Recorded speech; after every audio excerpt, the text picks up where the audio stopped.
First at 9, Oklahoma's law enforcement community wants you to be aware of a sudden increase of drugs circulating around Tulsa neighborhoods. They say those drugs can be deadly just a touch. News on 6's Amy Kaufman is on the story from the Tulsa Police Department with more. Amy. Well, Tulsa police are warning people about these so-called designer drugs and that they can be anywhere. And they're saying that they're so easy for criminals to make that it's hard to keep up with production.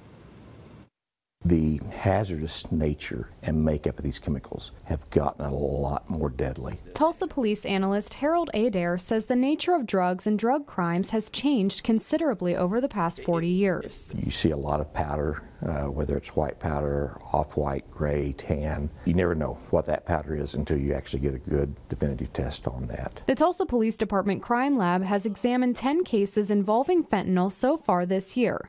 4 of those were different makeups they haven't seen before. Anytime you get a new type of compound that you've never seen before, sometimes it is difficult to get a reference standard to compare it to. They alter the chemical structure of the different drugs, they create a new analog, and they're all looking for the next high. This photo shows a lethal dose of heroin, fentanyl, and carfentanil, which is 10,000 times more lethal than morphine. Some of the fentanyl analogs, derivatives, the amount that you get in a grain of salt is enough to kill a person. That's why police officers and scientists working in crime laboratories must take special precautions to handle these drugs. We treat them with universal precautions by using gloves and protective eyewear because any drug and all drugs can be lethal. And because drugs are mobile, they could be anywhere. In yards, trash cans, dumpsters, parking lots, playgrounds. It's just harder for the civilian population, for everyday people to know what to do and how to handle it.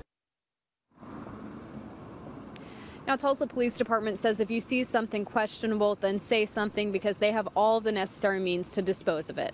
Live on the scene, on the story in Tulsa, Amy Kaufman, News on 6.